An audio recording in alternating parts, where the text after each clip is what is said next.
Before we get right into the topic, I want to promote someone I know. This is work made by Ina. She's a good friend of mine, a very talented artist, and one that I feel doesn't get enough attention for the level of detail and integrity that she shows in her work.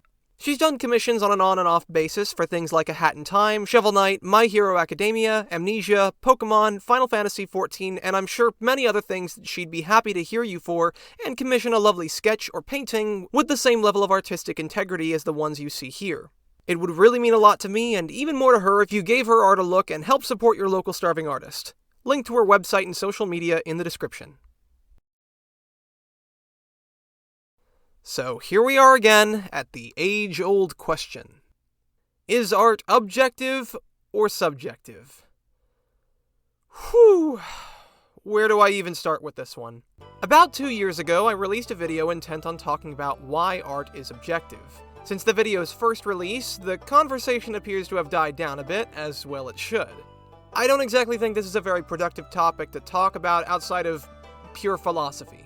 That said, though, it is a discussion about the nature of criticism, so it concerns critics one way or another. And as I've had time to talk about it since my previous video, it's probably as good a time as any to come back to it and talk about what I've learned. For the same reasons that make it an unproductive talking point in the realms of film, this discussion absolutely should be put to rest. I don't expect to do that by any capacity, but that won't stop me from trying. I do want to learn more about this topic, and I'm no less interested in hearing more responses now that I feel more certain about my stance than I ever have before. But hopefully, within a month of this video's release, I'll be done with the conversation entirely.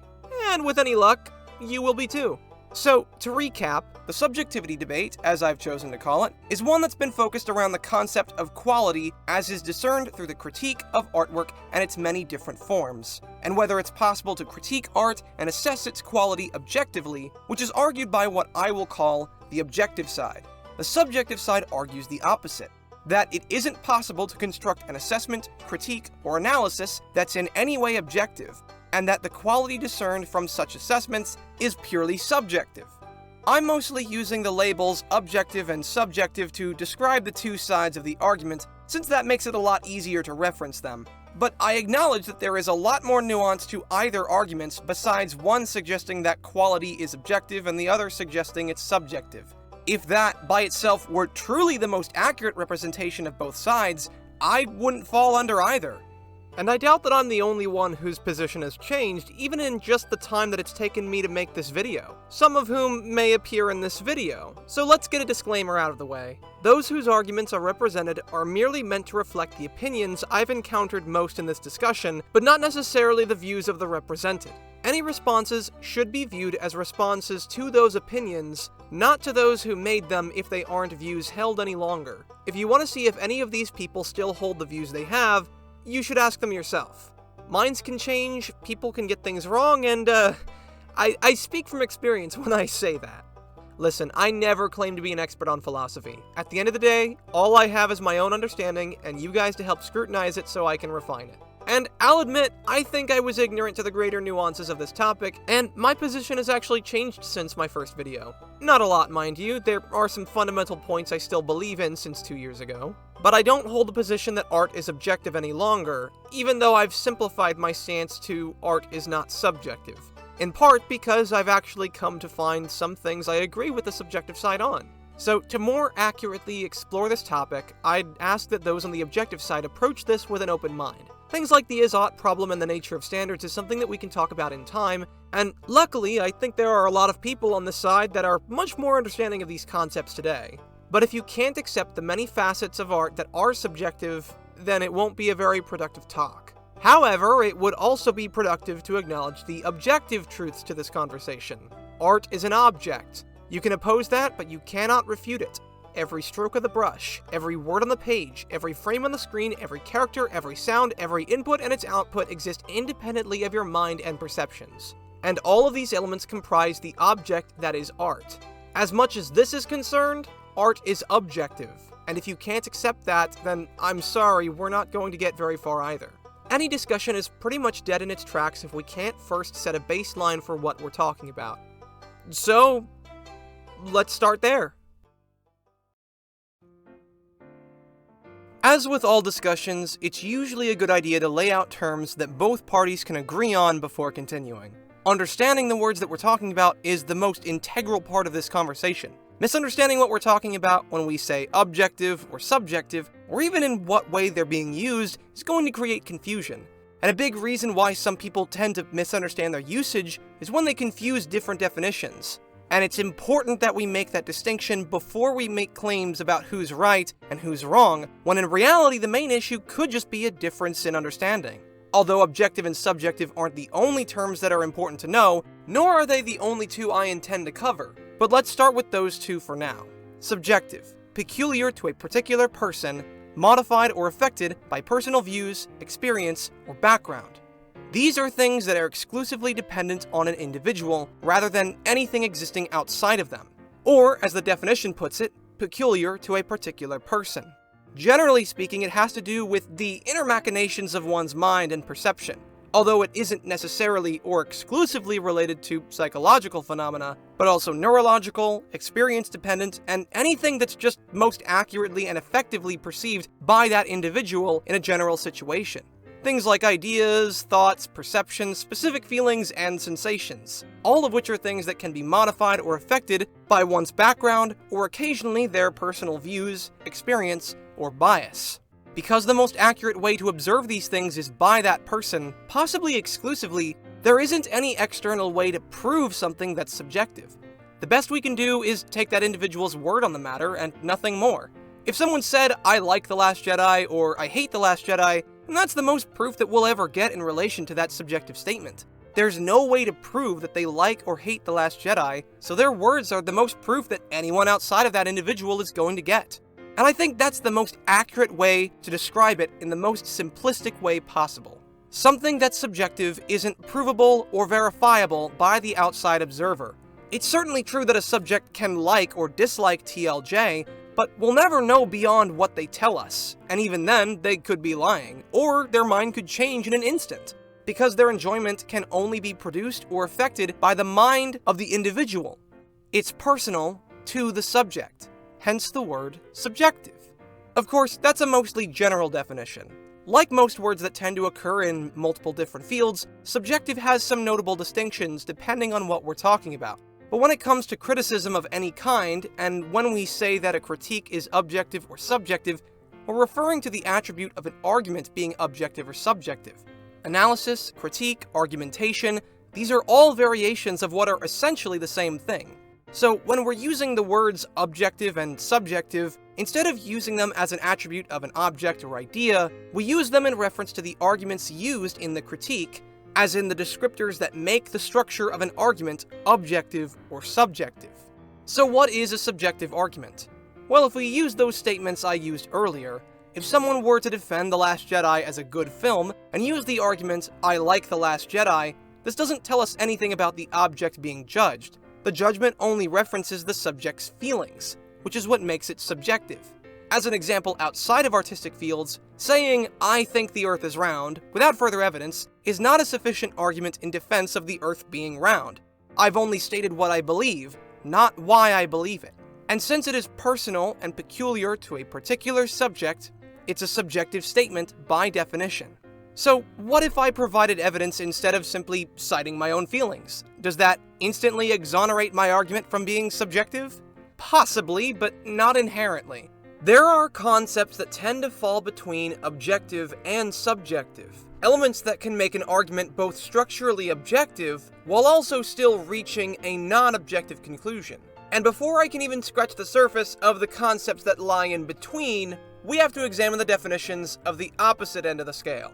Objective, expressing or dealing with facts as perceived without the distortion of personal feelings, prejudices, or interpretations. So according to this definition, there are two criteria to be met in order for an argument to be considered objective. First, facts must be presented in the argument, or at the very least, some form of evidence that supports the premise. And second, it must be absent of or unaffected by the subject's personal feelings. And it should make sense that such reasoning could be considered objective, because your argument is essentially focusing on what is independent of your bias and examines the facts of the topic or object from which your argument is constructed. When someone says that their critique is objective, they're basically saying that their argument is fair, and well-founded. When my discussions are always concerned with the facts you use and how well researched those are, versus the feelings you experience. Anyone is welcome to generate an objective opinion based solely on the measurable elements of the content. The first thing that must be established is that objective does not necessarily mean factual. It simply means that your reference used for assessing a film was based solely on what is in the text of the film. Whether it's a merit or a flaw, you make an observation based on a reference and form a logical conclusion based on that reference. Trying to accept that we are flawed and partial creatures, and trying to create an impartial judgment by accepting and understanding our own biases and prejudices, and trying to set them aside when making our decisions. Which is in line with our definition. Bias is just another word for prejudice, so someone who's being objective is going to conduct their judgments fairly. They're being as impartial as possible by judging the product solely by the content of said product. Then, using that content as evidence, they can construct sound and reasonable arguments to make their claim. Using facts that we already know, and using reason in conjunction with those facts can help us reach more accurate conclusions. So this is all well and good, but then how can you make a structurally objective argument that still reaches a non-objective conclusion? Objective reasoning is a method of analysis, a mode of argumentation defined by how you reach your conclusion rather than the conclusion itself. You can be impartial and still be wrong. And this is also why I claim that objective critiques, or arguments, aren't synonymous for factual. The only parts in the critique that are objective per se are the references to the object. Reasoning and what conclusions follow from those references are another matter altogether. However, this claim is somewhat contested, and rightfully so, because, as some may be aware, there are actually two relevant definitions of objective, and I believe that might be what causes the confusion that objective arguments must be correct. The definition refers to the attribute of what is included in, but not likely limited to, objects, phenomena, or conditions that allow them to exist independently from human thought and can be perceived by all observers because of that.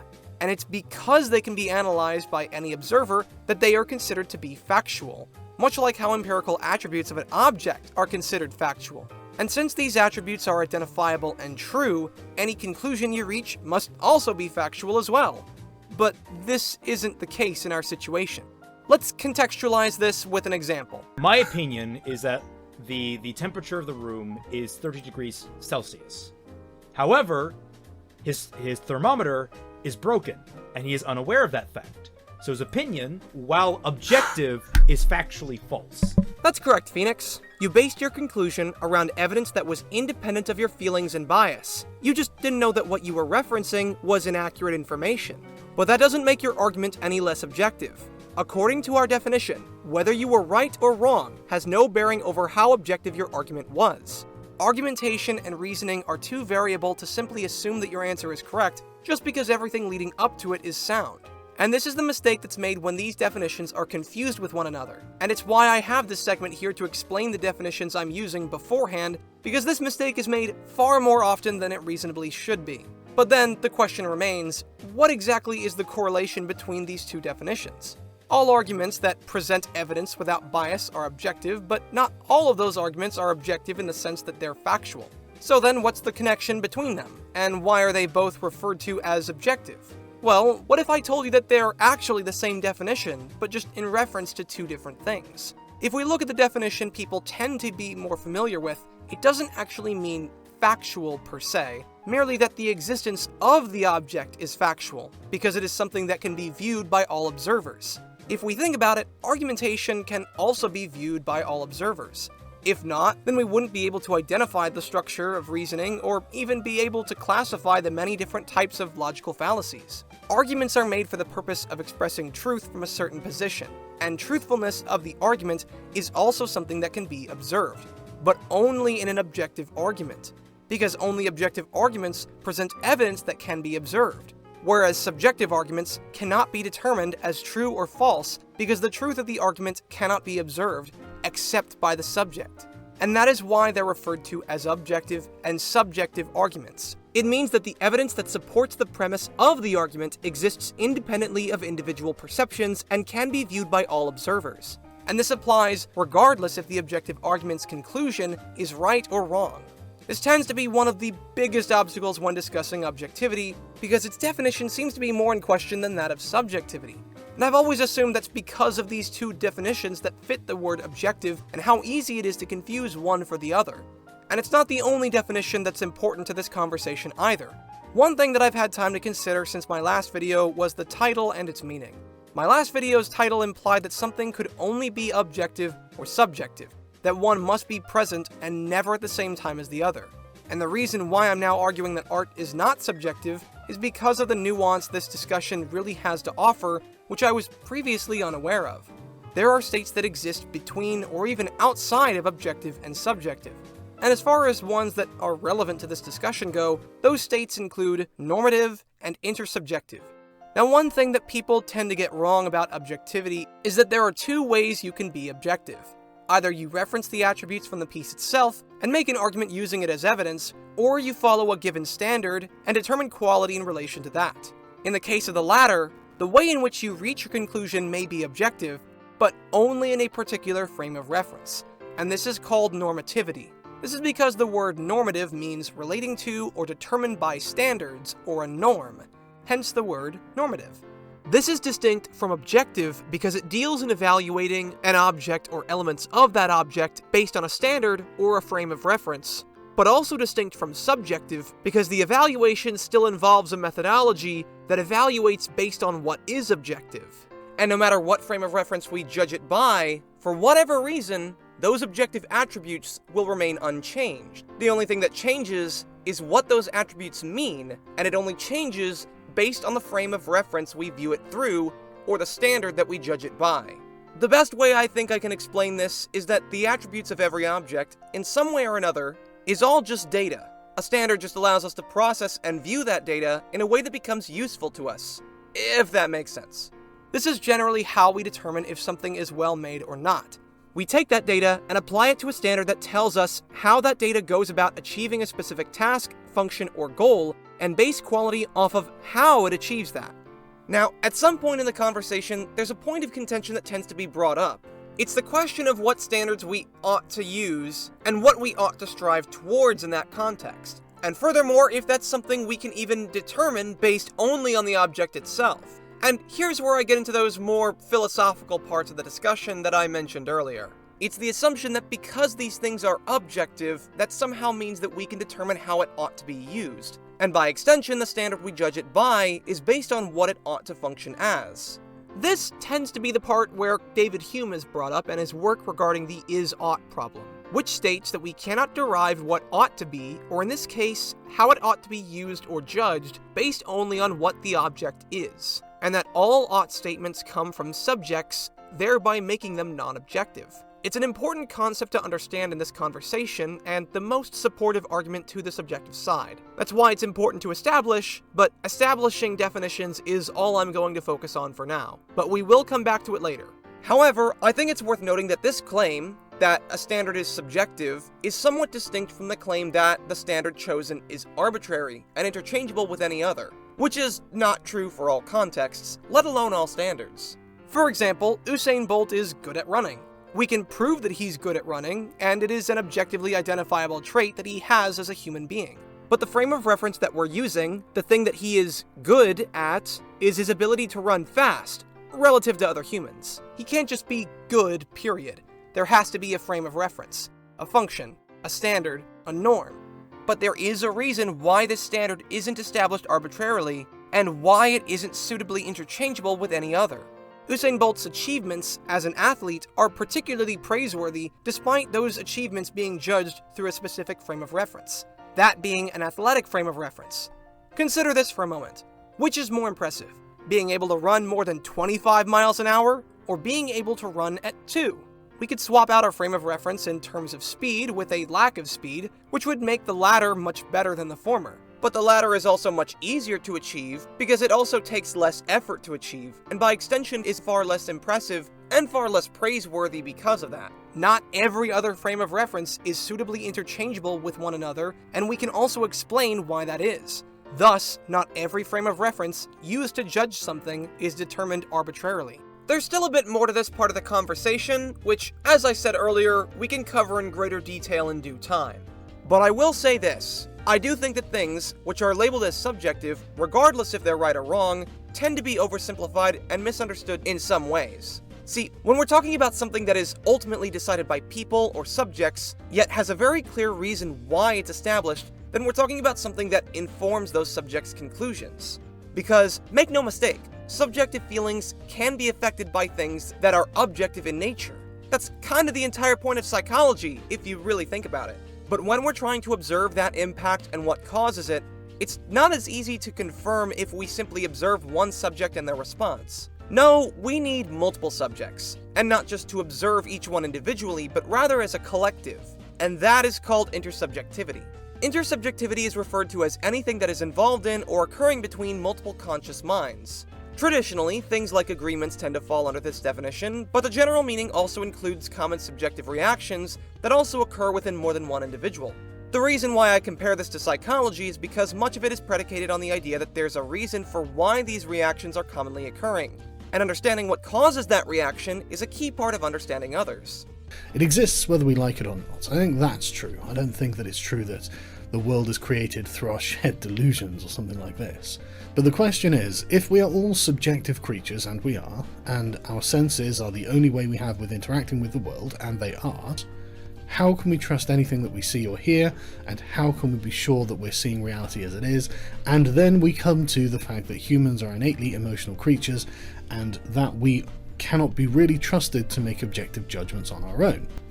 It is not that there is no objective reality. I think that's incontrovertible. There must be. Even if, for some reason, God or nature somehow imbued us with such faulty senses that we could never really be sure of anything around us, the question is, why do we all see the same thing? This is important to know because when we're talking about products like art, which are created specifically so an audience can consume them, said audience becomes an important part of the discussion. Why make a product, art or otherwise, meant to be consumed by patrons if you aren't going to patronize them? The intersubjective is important to the discussion on art because it allows creators potential insight as to how to evoke a desirable response from their audience rather than just a single subject. This is why I want to draw a distinction between the subjective and the intersubjective. I've heard the term subjective also used to emphasize the capriciousness of something subjective that a subject produces, mostly arbitrarily. The intersubjective, while still dealing with things that are subjective on some level, implies a cause, something that created that consistency among subjective responses, something that could be more observable and perhaps more objective than the reaction itself. Maybe I should use another example to show you what I mean. Suppose we take a survey and ask a large group of people what color this apple is. Each individual answer we receive is, by definition, going to be subjective, since the results rely on an individual's perception. But, lo and behold, it turns out the majority of people say they saw the color red. Not everyone, mind you, a small minority claim that they thought the apple was green. So, which one is it? Is it red or green? Well, there could very well be some kind of outside factor that's affecting the perceptions of their viewpoints, otherwise the sheer number of responses wouldn't have been this consistent. And that's true in this case. The light that reflects off of the apple carries a very specific wavelength, and that wavelength of light doesn't change when different individuals view it. And this is what creates the phenomena we understand as color, as it directly impacts our perception of that color. Why is it that thousands of people will watch this video and hear the same words and see the same images, and all come away with a very similar impression of who is giving the talk, the sort of subject that I'm talking about, even the colour of my hair, the colour of my skin? Why will they all have the same thing? So if something is being represented to almost everyone, and is a tiny fringe minority of people who either can't or won't perceive it in the same way as the majority of people, is it reasonable for us to conclude that it is a mass delusion, and in fact the people who are refusing are unable to perceive? Or is it reasonable to think that there is some deficiency within this minority of people that is preventing them from experiencing reality, objective reality, as everyone else appears to experience it? An individual's perception of an apple's color may be subjective, but what causes that color is not subjective. But because color is inherently observable, this means that honest subjective responses will tend to agree on what was observed because the wavelength of light being observed doesn't change. Additionally, what we recognize about the wavelength isn't socially constructed simply because it's something commonly agreed upon and commonly recurring. True, the label we give it is socially constructed, but the wavelength of light is not something dependent on society. So intersubjectivity can be indicative of truths that impact and inform our subjective experiences rather than just the experience itself. We don't have control over what we see, even though personal perception is subjective. I mean, if we did, that small minority of respondees could just choose to not be colorblind. Intersubjectivity is the crossroads between what is subjective and what is objective. There are things that are classified as subjective, but because of how many people it can occur in, the consistency indicates something objective that is impacting those subjects' perceptions. And how a product goes about impacting the consumers who use it is invaluable to know when determining quality. Which is why, when talking about quality, we differentiate between the subjective, which might as well be arbitrary, and the intersubjective, which might not be. And finally, we've come back to the topic of quality, and what standard we should use to determine it. Ultimately, quality, be it high or low, is derived from the attributes and contents of a product that impact an audience's general experience with that product. And when we're talking about an audience's experience, intersubjectivity inevitably becomes a part of the discussion, which is why understanding the general audience that will consume your product is important to both creators and critics alike. That is intersubjectivity, and I imagine it will be a particularly valuable concept to understand when continuing in this video essay, especially given past arguments I've made that some people misunderstood, admittedly because of my own wording. But I'm starting to get ahead of myself, so let's say we get into the real topic of this video, shall we? In summary, this is my thesis, the definitions for the terms I'll be using, and I will be constructing the rest of this video essay off of these ideas. If you have any issues with this, I encourage you to leave feedback in the comments. Parts of my arguments since my last video have changed due to the many conversations I've had with others, so you'll be glad to know that I'm open to hearing your point of view if it helps me improve my argumentation. And now that that has been established, and we have a clear understanding of all the relevant terms, we can begin to explore and potentially answer the question, is art subjective? I've come to the conclusion that the vast majority of people, regardless of which side of the discussion they fall on, don't disagree with the idea that objective arguments can be constructed, as in arguments that are based on references from the piece. Even those who uphold the notion that art's quality is subjective generally tend to refer to identifiable attributes of a movie in their critiques. After all, you can't show something to those who listen to your critique if it cannot be seen in the product. And regardless of what your critique is trying to convey, how can you convey it if it isn't something that can be shown to others? The usage of the term objective criticism, and its encouraged usage in discourse about art, is primarily in direct response to the types of critiques that reach conclusions based on evidence that isn't present in the piece. Many channels will lower their own standards to a point where 10 minutes can go by and nothing is said. As long as they get their scripts out and they tie it all together with subjectivity, they can make content quicker and quicker, they can cover more eye-catching subjects, and they can have the benefit of being bulletproof. It allows them to get basic facts wrong, and they don't face scrutiny, despite the fact that they run channels that are entirely dependent on the concept of scrutinizing art. This sort of practice tends to be discouraged because of how counterproductive it can be in discussions about film and writing. We can learn more about a film when we address what is actually in the film itself than something that wasn't. Even if someone felt an element was in the film that clearly wasn't, it's far better to discuss what in the film made them think that it was, instead of referencing something that, as far as we're aware, might not have been caused by or have anything to do with the film in question. Simply put, if it isn't part of or related to the topic of the discussion, then there's no reason it needs to be discussed.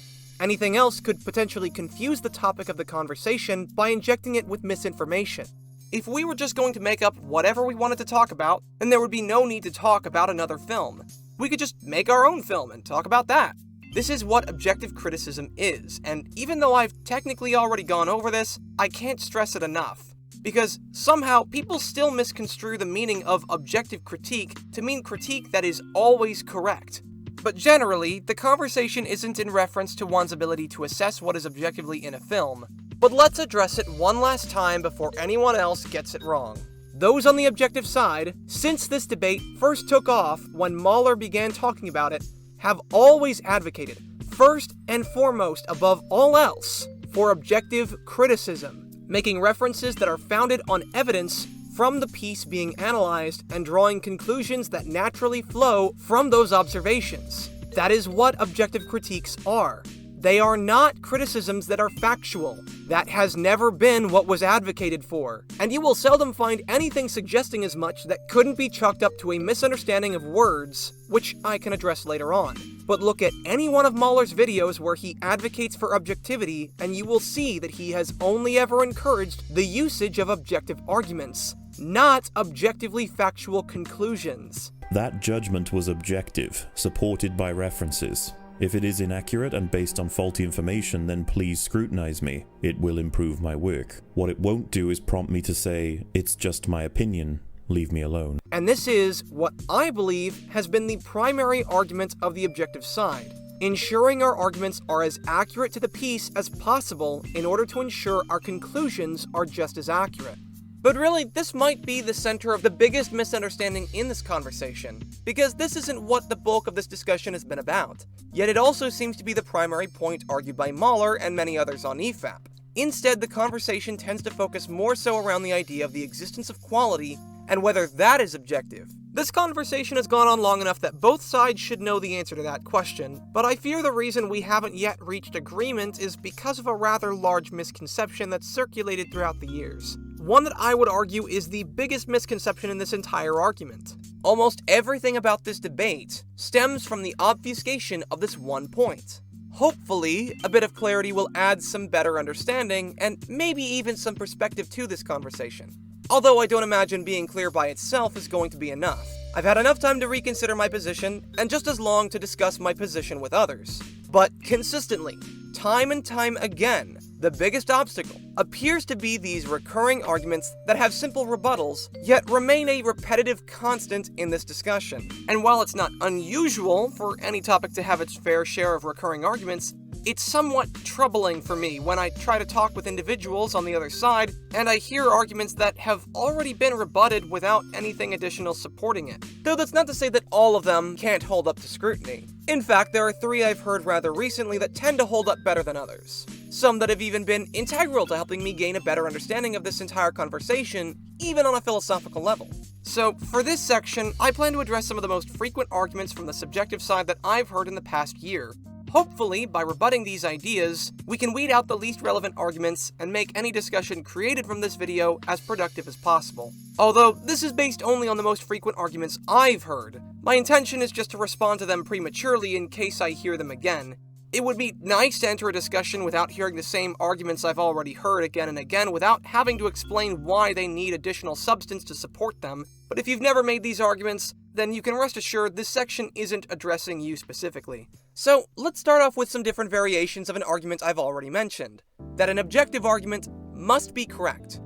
Even though I've already shown the argument is pretty easy to refute, it tends to take on a couple of other forms, sometimes to make the point directly, and other times the argument is implied through means of straw man, suggesting that the opposite side is claiming that their arguments are correct, to try to hint at something much broader, but ultimately comes back to the same thesis in some form or another.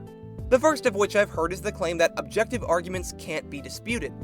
The problem is that his thesis statement is essentially that other people are not allowed to disagree with his opinion. To state that your opinions, which mostly come down to things like thoughts about the lore and nitpicks about dialogue, are objective facts that can never be disputed by anyone is ridiculous. This culture came about first as people trying to assert that their opinions about media were objectively correct. An objective view would be true forever.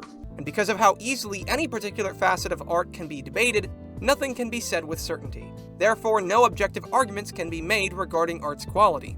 As we've already gone over, objective arguments, as in arguments that are constructed objectively, can be correct or incorrect.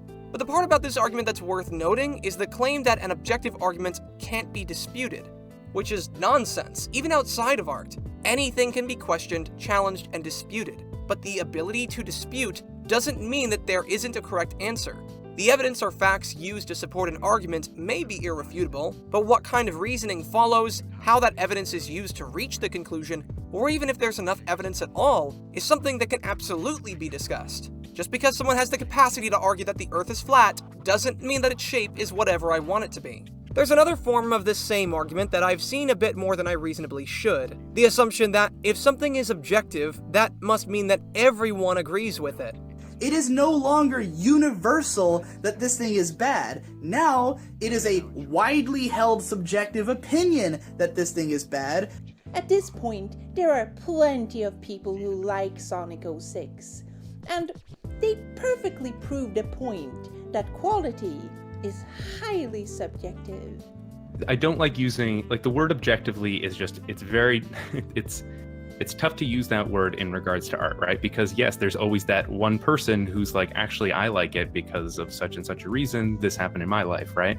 And then it's not objective, right? It's not objective if one person disagrees with it. Okay, let's stop there. This also leads to people strawmanning the objective side, claiming that they believe that films are only objectively good or bad, specifically because of the consensus surrounding them. It all revolves around this concept that Mauler has repeated, that what they engage in is the objective view or critique of a piece of work, based on a group consensus of some kind around it. Some will acknowledge that art isn't really objective in the same way that 2 + 2 = 4 is objective, but will then say that sometimes a consensus is so overwhelmingly strong that calling it anything other than objective is to be willfully disingenuous. Some people equate popular preference and common practice as the objectively correct way to do a thing. Also, just because there is a common consensus on a certain flaw, that doesn't mean it is factually a flaw. You may still believe that popular opinions or conforming to audience expectations are a solid source of objective measurement. And that any argument on top of that is just fluff to mask that fact. I assume this claim comes from the idea that the goal of film and art, whatever that may be, must lie with the audience that consumes it, since art is meant to be consumed by others. And this is likely where the misconception comes from that quality is in any way determined by consensus. But the assumption is that quality is only based on the outcome, not what could cause that outcome. That so long as people liked the film, it doesn't matter what made them like it, regardless if it was something in the film or something else entirely. The end result is the only thing that needs to be looked at. There are many factors that can impact an audience's consensus that may not even necessarily be in the film. Personal lives, current events, the political climate, all sorts of things can affect it. And what these people get wrong is the assumption that objective criticism is meant to include these things, instead of observing the impact left on the audience by the film exclusively. The artist has no control over the lives of their audience, current events, the political climate, or anything that may affect how said audience views their film. That is, except for the film itself, which is why we talk only about the impact left by the film. And to do that, we will have to ignore anything else that may affect that reaction, and to do that, we would have to be objective. Of course, this isn't the only form this argument tends to take on. Another claim states that something that's objective means that even though it may not be correct, it has the capacity to be proven correct or incorrect. And what's proven isn't just true for individual circumstances, it is true for everyone. Objectively means that that's the only way it can be. An objective view would be true forever. An objective argument is one that is either true for everyone or false for everyone. It can't be true for some people and false for everyone else at the same time and in the same respect, which is correct. But where the mistaken logic comes in is what follows. The argument continues assuming that quality is specifically discerned from individual enjoyment. And this also usually runs parallel to the idea that consensus is a factor when determining quality. One movie that was widely regarded as bad when it was released, based on the director's previous ability and the accepted notions of filmcraft at the time, was Blade Runner. Now, nearly 40 years on, it has become a classic. The passage of time, shifts in culture, and the medium are all factors that cannot be accounted for when criticizing a film. And yet, so many people liked the surreal paintings that those then became good. They became objectively good because objectively a lot of people liked them. If something is of high quality, then that must mean that everyone must enjoy it. And if it is of low quality, then that must mean no one can like it. but very rarely is a reaction to a movie universal, so no objective arguments can be constructed regarding its quality. Of course, the mistake is assuming that the enjoyability of the movie is not only what's discerned from quality, but universally the same for every person. Neither of these are correct, and they're not the right way of looking at it. We're talking about the things that actually happen and what they're worth, within the film, with no other interpretation. This is literally just how things work versus how you feel about them. We don't care about how we feel about these things. We're talking about what they are and what they do. Let me make this abundantly clear here and now, before the mistake is made again. Consensus does not determine quality. Objective critique, whether it's for art or any product, is for the creator, not the viewer. It exists to give creators, aspiring or otherwise, a better understanding of the product they're making, so they can improve their product and its quality represented therein, by understanding what existing products did right and repeating them in their own creations, while learning what they did wrong so that they can avoid them vice versa. Which is why, when being objective, the critique is constructed from the perspective of a creator rather than the consumer. This is something that is constantly misunderstood by those on the subjective side that argue as though such critiques are or should be made from the perspective of a random audience member instead of the author themselves, and seem to insist that consensus is somehow a determining factor in a product's quality. What's even the point? What do you have to gain by convincing somebody that The Last Jedi is objectively bad? What do you have to gain from that? What do you have to gain from convincing someone that the Game of Thrones finale is objectively bad and that they should feel stupid if they like it? Virtually every one of those plot holes can be applied to older Star Wars films, and that never hurt anyone's enjoyment of those. But considering I've probably watched this movie north of 30 times since it came out in May 2005, and not once have I ever noticed this until it was pointed out to me on TikTok, then this is probably the smallest possible flaw imaginable. See, if you think you are objectively correct about what good art looks like, then at some point you're gonna need to provide some account for how it is that so many people seem to disagree with you constantly, all the time. One person's views on something shouldn't change how you feel about it.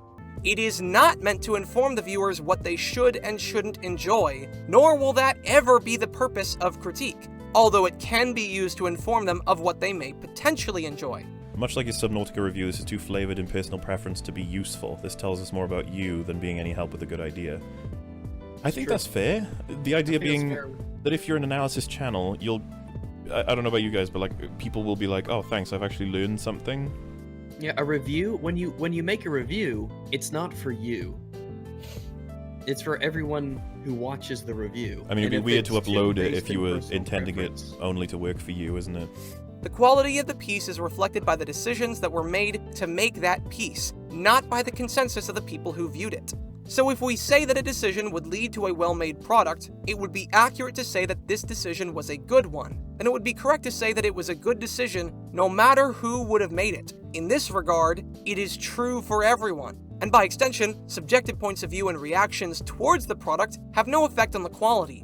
But if quality is determined from the decisions that led to the final product, how do we differentiate between good and poor decisions? Well, critique is argumentative, so I suppose someone will have to make an argument. It's really not that hard to understand. You can always analyze what aspects of them may be better or worse than others, but almost immediately after making the argument, no matter how well founded, there is still that one particular claim that tends to be used in response that completely ignores any content of said argument. One that I'm sure most people are all too familiar with. You know this is an opinion piece. I encourage you to go see the movie and make your own opinion piece. You could love something that I hate. I could love something that you hate. You know the drill. Art is subjective. To assess whether these things are indeed good or bad is of course expressing an opinion about them. There's no fucking objectivity in opinions. That's what makes them opinions, and it's all opinion. Those are subjective. That's an opinion. People have different opinions. Which presents an opinion as a fact. I am still giving a opinion, not a fact. He kind of delineates it. Objective opinion. Yes, that's what he calls it. Yeah, well, that's just like, your opinion, man. I guess, what's your point? Usually this argument has one of two different spins on it. The first of which states that opinions can't be correct, So if you have an opinion that a particular choice would have been better for the art in question, you can't say that opinion is correct, no matter how much reason you back it up with. And I can't help but ask myself, then why have opinions at all? Why hold an opinion if you didn't think it was correct? Can an opinion not at least be well-educated or well-founded so as to potentially be correct? And he's making, when he's making an objective statement and when he's, or an objective opinion versus a subjective opinion. He kind of delineates it. Objective opinion. Alright, Fat Man Falling, define opinion for me, buddy. Do it. And they just the logical step, right? I feel like he'd be laughing his ass off, he's just giggling to himself like objective, it's so stupid. And I'm like, okay, Fat Man Falling, define opinion. He's one of two options. One, laughs at us again because everyone knows the definition of opinion. There's no need for him to say it. We just have to keep pushing him. Or he says it's your personal take on a thing. It's your feelings on what it is. And it's like, nope. I mean, even if I feel it to be it true. wouldn't be defined that way. However, you can make a subjective judgment, right? Like, that's fine. And what determines whether or not a judgment is subjective or objective is usually going to be the content of it and what the topic is. Yeah, an opinion, I mean, even in the I think in the definition of opinion, when we talked about it, it was like, it doesn't necessarily have to be based on, like, what's true or what is a fact. It can. It might not be, but it can. It's in fact, it's kind of independent of it. Either way, it's still an opinion. How do you conclude that opinions can't be remotely correct at all? Well, that's usually where the second spin on this argument comes into play. Opinions are subjective due to their very nature and how they necessitate the existence of bias. There obviously are no objective opinions, as opinions by their nature are the results of your beliefs, feelings, perspective, and so on. Besides questioning which definition this is even referring to, because I'm not aware of any that state that opinion must be driven by bias, I have a couple of responses to that. If opinions are subjectively motivated, how do you know it's an opinion? Because it was referring to a piece of art? Well, now we're back at square one. How do you know that all judgments about art's quality are subjective? Even if we assume that this definition of opinion was even remotely correct, this kind of argument is just begging for needless word games. Are you sure that my critique is an opinion and not a judgment? A statement? Can you make an assessment without bias? Assertion? A theory? What about an analysis? A contention? A conception? Hypothesis? What definition are you even using for any of these words if none of them can be made without bias? These pointless word games that come from such fallacious arguments just waste time by meandering into the semantics of a topic that's already semantic by its very nature. And while I'm not against listening to these arguments again, I just want to hear some further qualifications for any of them. I genuinely believe that there is something about this disagreement that comes from a fundamental misunderstanding of the other side. But it's just the lacking qualifiers from these same arguments is what bothers me. Really, I'm not against hearing any of these arguments if they can be backed up with something else that I haven't heard yet. Well, maybe I would prefer to stop hearing ad hominems. As hard as it may be to believe, not everyone who disagrees with the subjective side also unanimously agrees with Mahler's thoughts on the topic. As you'll see later, I have things that I disagree with Mahler on, but if you want to talk about the subjectivity of quality, there's no reason to assume that I do agree with him. These aren't exactly the strongest arguments, and despite being less common as the months have gone on, I still tend to see them every now and then. And luckily, I'd say that I haven't wasted much time on this section, so let's actually address 3 of the stronger arguments I've heard in recent months. One that I've been hearing a lot of recently is one regarding lenses, and I think the only reason why I hear so much about it is because it's based around a misunderstanding of the opposite side. The argument focuses on the idea that there exist many different perspectives, or lenses, from which we can critique art. And since many of these lenses, despite differing from one another, can be accurate to the content presented, that means that there can be a variety of different perspectives to view art, all of which are valid because of their accuracy. I don't even think this is a controversial topic. In fact, I don't even disagree with it. Remember, critique is argumentative, and there are many different debate topics outside of art that can have a wide variety of different perspectives to argue from that can still be correct despite differing from one another. Arguments for art or its quality are no different. So, where do we disagree?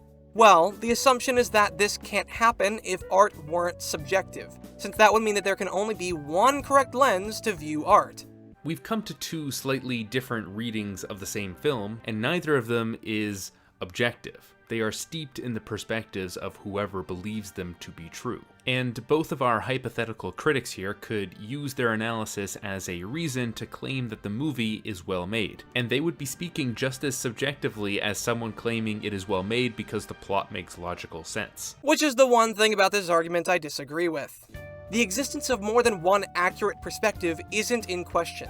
What's in question is that all perspectives are correct. That whatever you describe about a film is exactly how it is, simply by merit that you perceived it to be that way, ignoring any potential contradictions between the perspective and what is objectively in the movie. This is usually when the usage of objective criticism and analysis tends to be questioned by the subjective side, because if all lenses are correct automatically, then all lenses should be supported by the text. So art is subjective because each subject would have their own interpretation, which can't be invalidated. But none of that is true at all. The film in question is an object that exists independently of our perceptions, and that includes all of its contents. This means that we can construct objective arguments using the contents from the film, and if we can determine something is or isn't in a film, then interpretations regarding the opposite would have to be false. For example, there is no justifiable reason for Holdo's motivation in The Last Jedi when she decides to withhold the plan from the others. It's a decision that exists solely to create conflict, and what's worse is that it's conflict that could have been avoided. As a leader of her rank, she should be more than aware of the consequences of withholding the plan in such a dire situation. Keeping soldiers informed is a highly encouraged military practice in both the 11 Principles of Military Leadership and is even cited as being able to relieve stress for subordinates in the US Field Manual for Leader Development. Withholding the plan would only cause the opposite, making stress levels increase and for insubordination to form among the lower ranks, creating this scenario in the first place. She not only gains more by telling the crew the plan, but she actively hurts both herself and the rest of the crew by withholding it and inspiring a mutiny among the ranks. The closest justification we have is that there is a mole aboard the ship. A mole who is currently on board a ship that is set to be destroyed by the First Order, a mole that has yet to make any notable moves to sabotage the Resistance or their ships, a mole that Holdo and the Resistance are not currently attempting to locate, and most of all, a mole that is never mentioned anywhere in the movie at any point. But regardless, her plan is one that would have leaked in some way by the time it's enacted. Any mole would see the transport ships being fueled and loaded well before they're launched, and have a pretty good idea of what they're trying to do, especially if they happen to have any star charts on hand, to know that they're approaching a nearby planet to which they can retreat. Any attempt to hide the plan from the crew wouldn't have hindered the mole's actions, but merely inconvenienced them. Meanwhile, the crew would panic and cause a mutiny as a result of their lacking trust in Holdo's leadership, which is perfectly reasonable for them to do in this situation, and is even to be expected. There is no comprehensive motivation that could be interpreted as a result of Holdo's actions. Even the interpretation that she's stupid is one that isn't supported by the film, since she couldn't have possibly achieved the rank of Admiral if that were the case. We can prove and disprove interpretations using the contents from the film. Therefore, not all perspectives regarding a film are correct by merit. Now, all of this is just in relation to viewing a film, and not necessarily when critiquing it. When we're talking about film critique, the argument usually assumes that if you perceive a scene to be poorly made, that just means that you're using a lens that suggests as much, and all you need to do is swap it out with another for it to appear well made. And again, from the surface, this appears to be reasonable and even consistent with the nature of normativity. If a scene isn't well made by one standard or lens, or rather if it fails to achieve a particular function or goal, then you just need to determine what kind of function it's better at achieving, and swap the lens in relation to this new frame of reference. In fact, it doesn't seem that far off from the way most people critique individual scenes in a movie. Taking things on a case-by-case basis and judging based on the context of the moment is a very effective way to judge something as dynamic as the medium of writing. And finding what a scene does best at, in relation to how it can benefit the audience, is an integral part of both the critiquing and writing process. The problem is assuming that there will always be a lens from which a scene appears well made. And I suppose if you're going to ignore inaccuracies in those lenses, then I guess that's true, but you're still left with lenses that are inaccurate to the content. Referring back to the scene with Holdo, you will not find any interpretable motivation that she could have that is consistent with her actions and simultaneously accurate with what's shown to us in Star Wars. She did a Empire's job for them. What's your plan? Not gonna tell you. All the ships are gonna get blown up. Not gonna tell you. The ships are getting blown up. I'm not gonna tell you. We're the last fucking ship. I'm gonna commit suicide. That is an accurate summary of your leadership skills. This reasoning assumes that you can argue quality for any scene because there must be a lens from which it appears well made, without considering if the opposite is also true. I still think that's a subjective problem, because you could come up with reasons for why he's using lightning now and he's not using it then. You don't need the film to answer every single question. Maybe the Force Ghosts have, a philosophy of only interfering to a certain extent, or maybe they can only exist for a certain period of time. Like they can only be there for a few minutes at a time, right? I like this though. This is good because you're actually like countering with objective stuff. So because these things, if they were to be established as rules, would actually counter what we're saying. So, but they haven't been, right? And I don't think they ever will be, because I don't think they're going to actually care enough to do it. But what about just the fact that just the fact that you can come up with this kind of stuff, yeah, right? But not always, right? Not every scenario has an answer for this. Okay. I'm certain that there are other arguments in favor of Halda's decisions, and the discussion has gone on long enough that there are plenty of counters to just about all of them. You may have a counter to that, and I as well a counter to that, vice versa, and hey, wait a minute. We're having a discussion. We're just talking about the movie, pushing the conversation along without getting lost in needless semantics. It's almost like this is what the objective side wants, to make film and art discussion meaningful again. Anyways, back to Little Clown Boy world. An argument can certainly be constructed from either side of any topic, but as we've already gone over, the ability to dispute doesn't make the topic subjective. The fact that there exists some argument in defense of a lens doesn't make that lens correct. And just because there can be multiple perspectives that are correct doesn't mean that all of them are. Although this might be why the subjective side tends to use the word valid instead of correct. After all, if a perspective could be correct and accurate to the film, even if all of them are correct, then that would have to imply that they can be proven, which seems counter to the idea of subjectivity. I like this though. This is good because you're actually like countering with objective stuff. So because these things, if they were to be established as rules, would actually counter what we're saying. So they're likely not arguing that any interpretation is correct or incorrect. But then, how is that possible exactly? Well, as it turns out, the second of these arguments has an answer to this. Suppose for a minute that any argument for or against a scene, let alone an entire movie, is going to be arbitrary by nature. Why? Because any qualitative judgment is inherently subjective.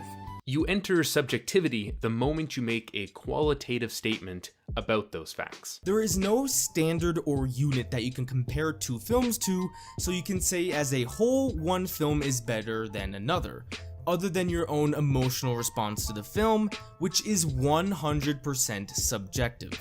You can't objectively say something to be good or bad, as they are inherently value judgments based on subjective experiences. What's the problem with this reasoning? If we're using the correct terminology in relation to how quality is determined, any qualitative judgment is going to be normative, not subjective. It requires a standard or a norm in order to be determined. This doesn't mean that its capabilities, the qualities it has, the things it's good or bad at accomplishing aren't real, merely that it requires a frame of reference for us to process its data into useful information, which is why we distinguish it from objective and subjective. Now, the argument has an obvious out from this rebuttal in that it's specifically talking about the frame of reference or the standard. Determining which standard we use and judge it by is subjective. For example, we can claim that plot holes are detrimental to the plot and actively hinder its quality, but saying we ought to treat plot holes as detrimental is subjective, and that we could just as easily establish a standard that suggests the opposite, that plot holes actually better the plot and the story. And I think this is as good a place to talk about the biggest misconception in this entire discussion. You see, the argument suggests that standards themselves don't exist in nature nor objects. They can only be applied by a subject or subjects. True, the data which is processed by the standard is objective, but the method by which the data is processed into information, that being the standard applied, is not objective, because it requires a subject to process it in the first place. This is rooted in what I mentioned earlier as the is-ought problem. Standards, such as that which determine quality, help us understand how we ought to make things, or how we ought to act. But what ought to be is not something that can be determined purely by what is. It must be ascribed by a subject, or so the argument claims. This is the strongest point that this argument has supporting it, so if you've ever made this argument against objectivity yourself, or if you've considered it while arguing for objectivity, I want to congratulate you for getting this far on the topic, as this lies pretty much at the core of this entire debate. It's also the core of what I believe is the biggest misconception of this debate. Many will try to fight the tide on this one, but only because of the misconception they've been under. Because everything I just said about how standards can be attributed by a subject is absolutely, unequivocally, and demonstrably correct. What the fuck are you doing, you absolute cabbage? Let's finally address this misconception I and many others have been under for far too long. Because the whole camp of the EFAP thing is like trying to determine objective quality for like films, stories, and stuff, and the idea being that remove all biases. Objective qualities, separate from like personal. There is no such thing as objectively good or bad. Good and bad are descriptors of the product's quality, and quality is always normative because it requires a standard in order to be established. And the standard that is used is subjective because it requires a subject to construct it. I believe this misconception is one that has allowed the misconstruction of words and irreparably damaged the way we discuss the topic. And much of that has to do with how the word objectively has been used up until now, namely by Mahler and select others on EFAP. And it's as good a time as any to explain what exactly I disagree with Mahler on, specifically his usage of the word. Objective quality doesn't exist. Oh, hi, Theo. That's not true, though. Objective standards don't exist. Cope. Oh! They literally do, though. I mean, I feel like, standard... They literally do. No! There is no such thing as objective standards. The definition of a standard is something established by authority, custom, or general consent as a model or example. In this definition, note the words authority, which refers to someone who is an expert in the field in question, which would have to be a person, a custom, which is established, agreed upon, and practiced by multiple people, and general consent. In short, a standard is a criterion that is established by subjects. It cannot exist without a subject to establish it. If you remove all people from the planet, you will not find a standard in nature. These are rules and guidelines created to be used consistently for the purposes of efficiency and simplicity. Standards for quality, for example, set a guideline for how a product ought to be made. But that measurement of quality is, at its core, just another ought statement. That's what solidifies standards as non-objective.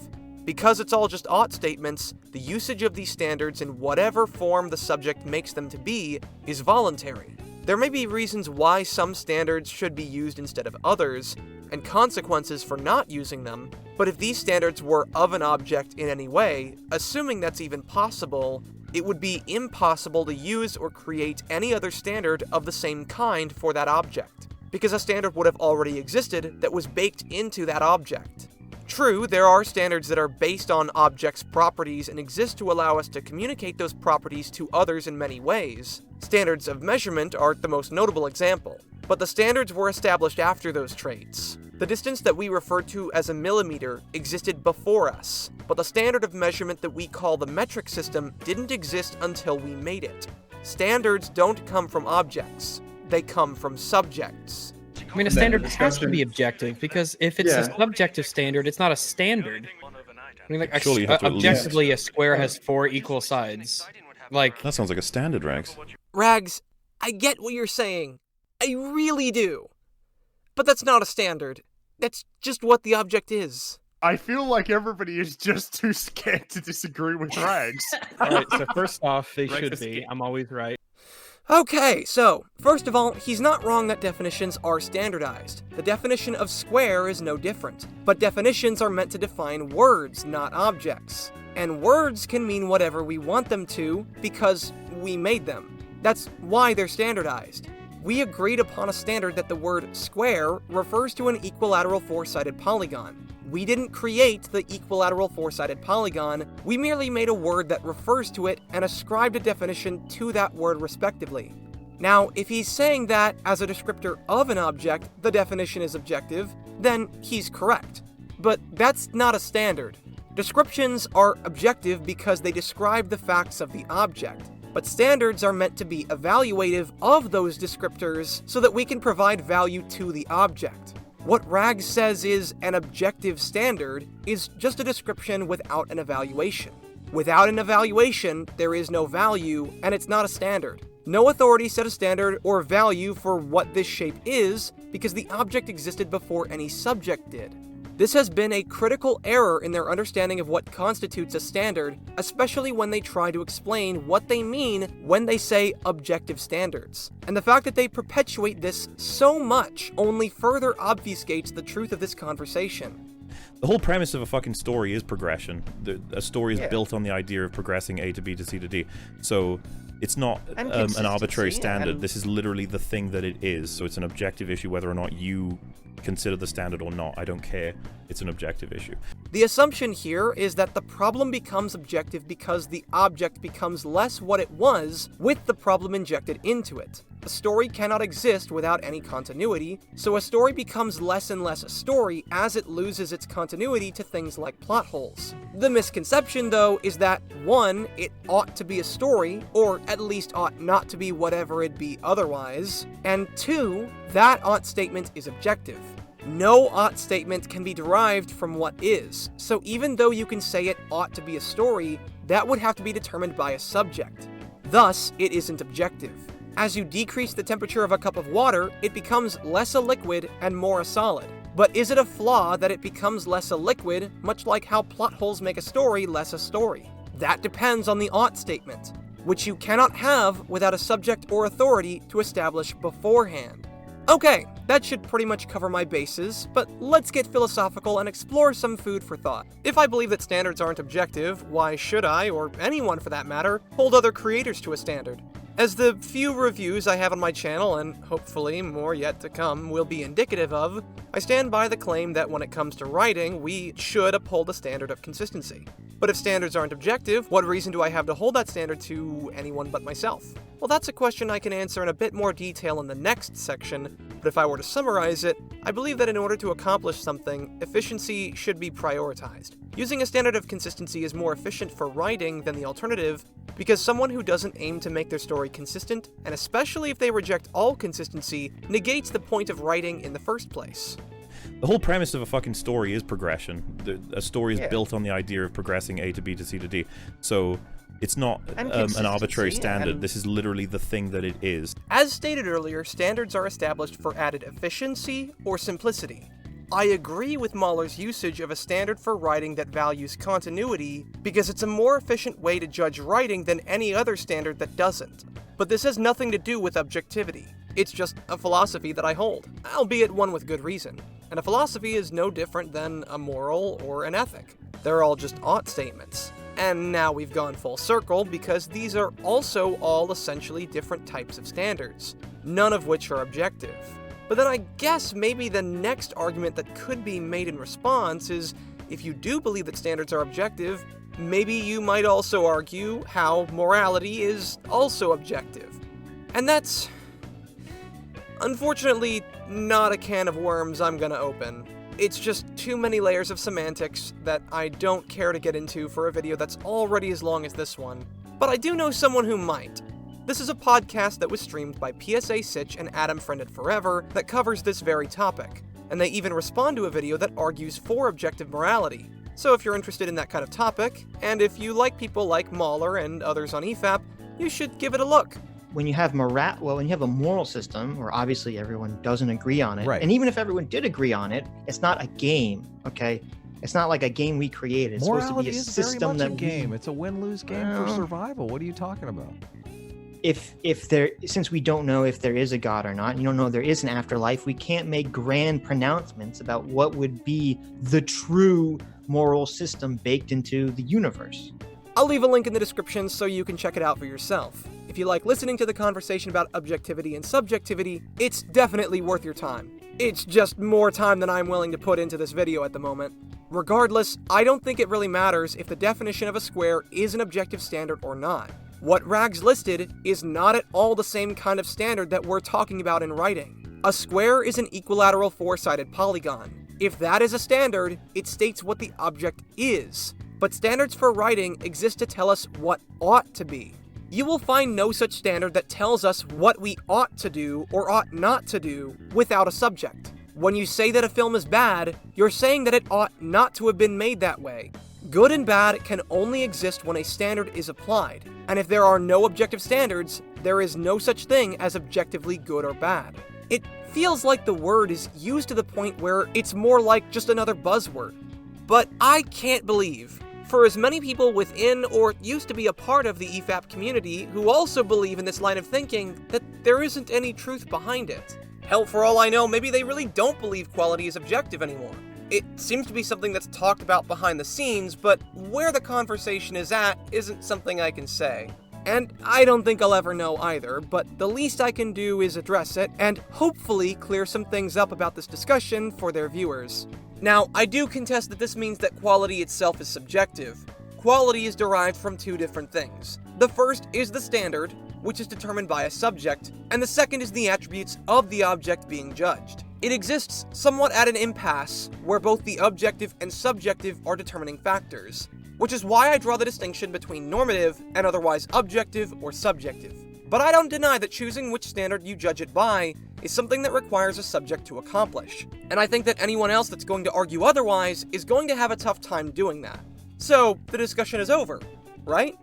Well, if you look at the timeline, it's clearly not. Even though I didn't specify which side was under this misconception, I did not say that this was a misconception that encompassed only one side of this debate. This argument is certainly one that's important to know for the conversation, but if you think it proves the subjective side correct, you're mistaken. Not that the standard for art's quality, and by extension how we determine art's quality, is subjective. No, that's not in question. Anymore anyways. When you really get down to what sparked this entire debate, what both sides have been arguing over, what it's all been about, whether or not quality requires subjects to determine it, has never been what the discussion was about. Quality isn't objective, but that neither changes anything about how we judge film, nor why we ought to judge it that way. This argument has always been directed most of all to the essayists and critics who use subjectivity to excuse their double standards, who scrutinize art, be it in a negative or positive manner, but then cower behind it as soon as someone dares scrutinize them, who would rather invalidate criticisms and shut down discussions than engage with them. The idea that whether or not their critique holds up when challenged is less important to them than if it's right to challenge them to begin with. And that kind of mindset is incredibly harmful to the discussion. The terms empower those who want to end discussion rather than those who... Remember the guy who said that earlier? He wants to. They actually think that we want to like stop it, like prevent people from having different perspectives and stuff. It's like no. And as Rags pointed out, if anything, it encourages it because people want to challenge the statement. By the way, I'd like to posit, as crazy as this sounds, hot take, subjectivity tends to end discussions. I'll give you an example. Hey Wolf, fucking the Grey is bad because all of the characters are like the same. Don't ever say that. That's my opinion. Your opinion sucks. It's his opinion, Wolf. Shut up. Shut the fuck up, Wolf. Opinion. I've reached that point in discussions many times where you're trying to hash something out and then it just falls back to someone's opinion. You're like, can't we still discuss the references and such like that? And it's just Wolf, what is your opinion on Metro Exodus? Again and again. I'm sure many detractors of The Last Jedi are probably all too familiar with this argument, as I've noticed its usage more and more in discussions about the film, and other sacred cows people dare to scrutinize a bit more critically than it was before. This is what I, and many others like myself, argue against. Not the idea that art is subjective in the sense that it requires a subject to make the judgment, rather against the idea that art is subjective in that the art is whatever you say it is, that the quality is arbitrary. But I'm sure an underlying question has persisted throughout this long-winded explanation. Doesn't it follow that because the standard for quality we choose is subjective, that quality would have to be arbitrary? I'm here to say it doesn't, because there are some standards that we establish for specific reasons, despite being subjective. Let me explain with an example. Consider for a moment, what is the criteria for a good argument? What's the criteria for a bad argument? Perhaps a good argument is one that is founded on substantial relevant evidence and sound reasoning that reaches a logical conclusion based on that evidence. Maybe a bad argument is the opposite, in that the reasoning is fallacious, evidence is shaky and unverifiable, and much of how it connects to the conclusion is incoherent at best. Regardless if you agree or disagree with this assessment, ultimately, what you listed is a standard by which we differentiate good from bad in the case of argumentation. And by the same logic that standards for art are subjective, this standard for argumentation is also subjective. Perhaps you wouldn't call them good or bad, but rather well-founded arguments, those which are more accurate, and poorly founded arguments, those which are inaccurate. You may have removed the labels good and bad, but the ought statement from when they were there still remains. Well-founded arguments are still what we consider good, because they are what we ought to strive for. And the same is true for poorly made arguments as well. The categorization between what we ought and ought not to do is still present, just as it was with art. But this doesn't negate the reasons why we ought to strive towards well-founded arguments, and why we ought to avoid poorly founded arguments. That being that well-founded arguments are more likely to reach truthful conclusions. True, people can choose to seek falsehoods instead of truth. There's nothing preventing them from doing that. But the claim that arguments ought to pursue truths is true for everyone who uses them, because people who aren't interested in seeking truth have no use for argumentation. If you wanted to seek a falsehood, you could just make up your own falsehoods to support it. You don't need to make an argument for that. So everyone who uses argumentation ought to follow a standard that allows them to be as accurate as possible, and everyone else just doesn't play a factor. Kind of funny how that works, right? It may be true that encouraging a standard for argumentation that strives towards reaching truth is subjective, but pointing that out doesn't help us when the discussion is about why that standard ought to be upheld.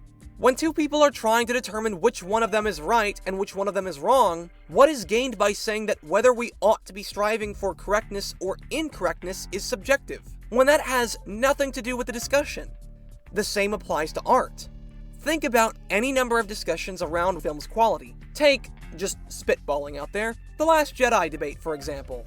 All the people who are trying to argue whether it's well-made or poorly made are ultimately arguing about what standards we ought to encourage creators to adopt. When someone argues for the quality of a film different from someone else's assessment, assuming that both parties are being objective, the disagreement arises because they're using different standards. So when those two people argue for the quality of the film, they're primarily arguing in defense of the standards they applied. This is what all discussions regarding quality are about at their core. The subjective argument doesn't serve to further the conversation, it only hinders it and distracts from what the topic is about. When brought up in response, it only suggests that we ought not to encourage creators to uphold a standard at all, which is paradoxically ironic, because that in itself is encouraging critics to uphold a standard of not holding creators to a standard. It's a great philosophical question that has a lot of expansive topics, but the debates about whether TLJ is well made or not is not a philosophical one, nor does making it into one help us further the conversation. These kinds of dialogues, at their core, have always been about what standards we ought to uphold our writing to, and more importantly, why we ought to share those standards. But is there a similar reason why we ought to have set standards for something like writing, just as we do for argumentation? I believe there is. I believe that your actions, as a creator, have an impact on the audience you write your story for, and their engagement. And I believe that caring about that engagement is something that all writers who write for others ought to care about, simply by virtue that they wrote it for others. And I plan to explain why in the next section, but there's still one more argument that I have left to address. And it's one that I can't move on from, because it's in response to this very claim, that your decisions as a creator and a writer matter. To the best of my understanding, the position of the argument states that no decision you make as a creator particularly matters one way or the other, which is a pretty bold claim to make. So, how does it go about qualifying it? Well, surprisingly enough, the evidence it presents is actually something that I somewhat agree with, even if only a little bit.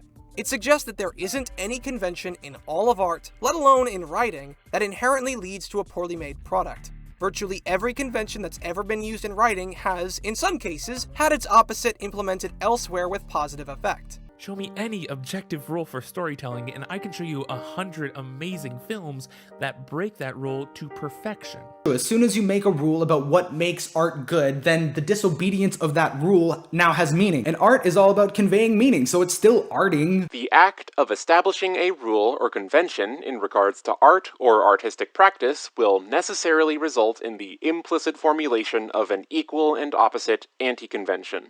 Now, regardless of counters against this point specifically, I want to state that I'm a firm believer that any story can be written well. It just takes someone who knows what they're doing to do it. But here's what isn't accounted for in the argument. It doesn't consider that the problem that arises isn't with the convention itself, but how it's used. It assumes that because there is a scenario in which a convention can work, that must mean it will work no matter how it's used.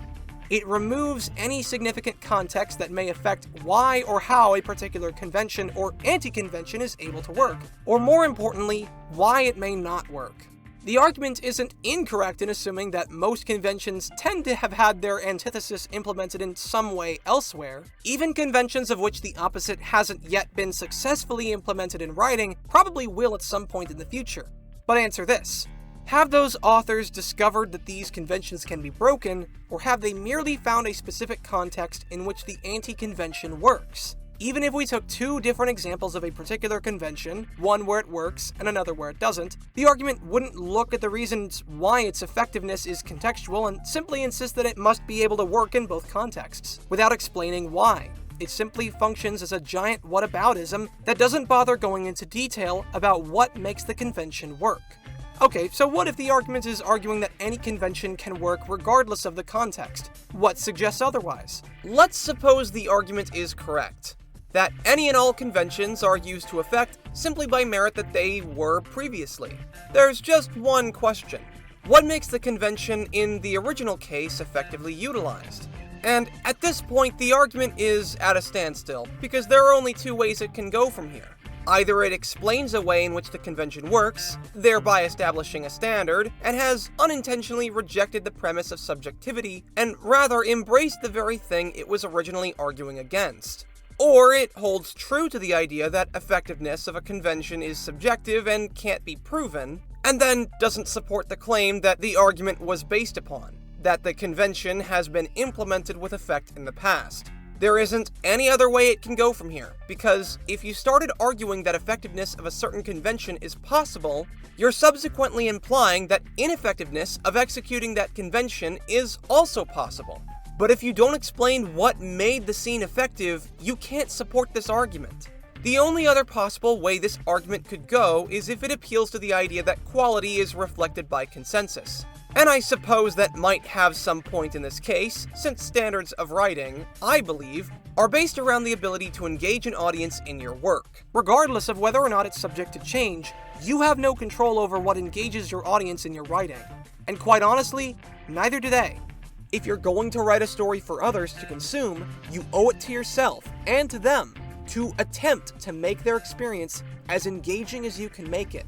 And this is regardless of what you're trying to accomplish. If you want to challenge your audience, if you want to show your audience your perspective on society, if you want to instill social values in your audience, if you want to express to them who you are as a person, if you want to share your perspective on religion, or maybe you just want to show them a good old-fashioned action flick. None of these are possible if you don't engage your audience in whatever your writing is trying to accomplish.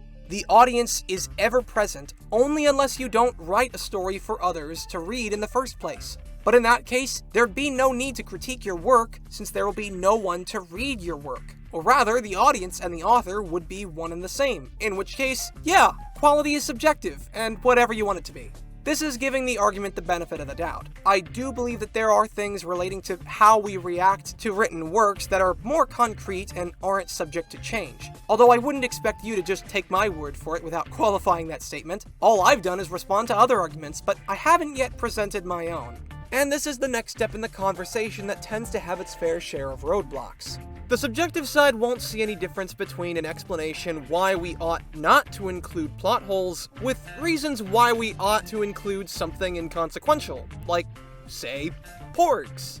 But once the topic of the conversation has moved to this point, then all that's really left is to explain the ought statement, why we ought to hold writers to a certain standard. And plot holes are probably the best place to start when explaining what quality even is when we're talking about writing. Once we've agreed that standards themselves are things that are created by subjects, the following question would have to be how quality can't be subjective if the standard that determines it is subjective.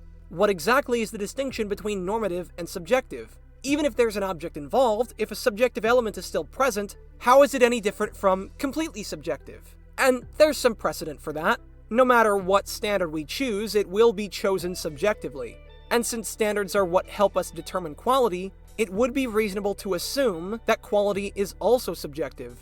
The Lord of the Rings trilogy and the Star Wars Disney trilogy likely wouldn't both hold up equally under the same standard for quality. So if we wanted them both to appear as the same quality, we could just apply a different standard to account for their contents. And you can certainly do that, but does that make quality subjective?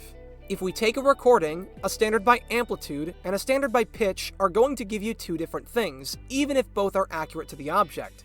But we draw a distinction between these two so that we know that they're not measuring the same thing. Because when you use two different standards, even if you call them both standards of quality, even if both results are the same, you're just comparing apples to oranges. You can't say that both trilogies are of high quality if you don't have a consistent standard for what constitutes quality. So then, if we assume that our assessments about an object are as objective as possible, then the only question remaining regards the ought statement. Why ought we judge by apples instead of oranges, or vice versa? Why ought we choose set standards at all? And on that note, what even is quality, and how should we define it? Defining what a value judgment or expression is in reference to is sort of fundamental to using those expressions. If someone says that a table is 3 meters in length, we don't usually respond with, that's subjective. Like, sure, the numeric value is subjective and is ascribed by a standard invented by subjects, but who uses such standards to reference the literal subjective value itself? Of course you understand that the value is in reference to distance. Because what good would such standards and values be if they weren't evaluating something that isn't subjective? Okay, so what does quality evaluate? I'm sure most people would first assume that quality is based on utility, like how versatile a screwdriver is, the processing speed of a computer, or the fuel efficiency of a car, among many other categories for each, mind you. But does art have a utility? Well, I can't speak for all of art, but I can speak for writing, and I'd say it does. But even if it doesn't, are there examples of things we ascribe quality to that don't have utility? Consider the excellence of an athlete, for example. Diving is probably one of the least utilitarian sports at the Olympics. You're literally just jumping into a pool. I can't imagine how useful something like that would be in the real world. But we still judge the merit behind a dive because we understand that some dives are much more difficult to perform than others. And this isn't too different from how people like Mahler judge film. Yeah, like you know how they rate dives in the Olympics? Mm-hmm. Based on like the difficulty of the dive that you're doing, you can make an easy dive perfectly, but you could only get so high. But you could also do a different, more difficult dive, and if you do that perfectly, your score will be much higher. Which, by the way, I think that's how it works. The two comparisons I would actually sub in as films would be 12 Angry Men versus Lord of the Rings. Like, that is the first one is a simple, relatively simple dive done perfectly. The second one is a very complicated dive done pretty damn well. There we go, we did it. We solved film. Yeah, we did it. We're the analogy kings and queens. Quality isn't just a nebulous term that reflects an arbitrary value. It's a means by which we're able to celebrate the accomplishments and feats of craftsmen. Even for products that we judge by utility would also fall under this umbrella, because products with a greater or wider range of utility would have to be much more difficult to craft. Having utility is just an added bonus, because the existence of utility at all was something that the designer would have had to put added effort into considering. That consideration is also just as much worth celebrating. And is that not the entire point of art appreciation? To appreciate the efforts of artists? Okay, well, what effort is worth appreciating and what isn't? What standards measure the strength of a story's quality? Usually when discussing why we have standards for writing, plot holes tend to be my go-to example. They're easy to explain and simple to understand, which is why they're usually the best place to start when explaining how quality can be determined in writing. To understand what a plot hole is, we first need to understand what a plot is. If a story is the telling of a series of events, then the plot is the logic of that story. It's essentially a comprehensive layout of cause and effect that will systematically create the events of your story, like a plan or a scheme, hence the word plot. This is generally why logical consistency is seen as such an important thing in plot analysis, because a plot analysis might as well be an analysis on the logic of the story's progression. How natural the flow of events unfold, and how consistent it is with everything else is crucial to writing a good plot. And this is also why inconsistencies in the plot are referred to as plot holes, because they're flaws within the plot's progression. It's two or more pieces of information that either conflict and contradict one another, or are missing crucial pieces of information between them. But then the question remains, why is plot important to our stories? Plot exists to fulfill one of, if not the most important function for writing: effective communication. Think about it for just a minute. Communicating the events of your story is the first thing you have to do before you can communicate any deeper meanings or themes within that story. Any and all of the artistic and creative motifs and messages are ultimately communicated from the events that unfold. So communicating those events, by extension, is an important part of communicating those artistic attributes. Hell, communication in general is a requirement for you to write a story in the first place. You cannot tell a story if you don't communicate it. The entire medium's very existence is dependent on your ability to communicate it effectively. Virtually everything important about writing as an art form comes as a result of communicating the events of your story. A well-written plot ensures that the events of your story and the motivations of your characters that drive them are comprehensive. Plot holes detract from an audience's ability to understand your plot and your story. Consistency leads to understanding. Therefore, inconsistencies and plot holes will detract from the audience's ability to understand your plot and your story. That's not even a subjective claim. People understand things around them when they notice consistency. How can you reach a correct conclusion when two or more pieces of information conflict with one another? How can you understand something that shouldn't be able to happen based on the information that's been established? This is how plot holes affect your audience's ability to comprehend your story. And I can't imagine why you would write a story not meant to be comprehended by your audience. The whole reason you've published your story is so others can read it. If you're not going to so much as attempt to communicate effectively, why try to communicate the story at all? And if you don't want to communicate a story, why did you write one in the first place? This is probably the biggest issue that plot holes create for stories. They negatively impact your audience's understanding of the text. I once again refer to Admiral Holdo's motivations as the prime example. Virtually everything we're told regarding her character and who she is completely invalidates any reason she would have to withhold the plan from the rest of the crew, let alone from Poe. There is nothing about her motivations that can be understood, because at virtually every waking opportunity, the film tells us something else that runs contrary to what her motivations could reasonably be. And it's part of the reason why TLJ is seen as such a poorly written movie. This goes beyond simply not informing the audience about Holdo's motivations in a reasonable way, but it also impacts our ability to interpret her motivations based on what's shown to us. Because no matter how much of it, or any element of a story for that matter, you're going to leave up to interpretation, if none of the possible interpretable conclusions are supported by the text, then any conclusion you could possibly come to will be put in doubt. If a character's motivations are truly so nuanced that we have to interpret them ourselves, but we're interpreting something using contradictory evidence, any interpretation we reach is going to be flawed because the plot of the narrative is flawed. How then can you reasonably expect your audience to understand without simply turning off their brains and ignoring the context of the story?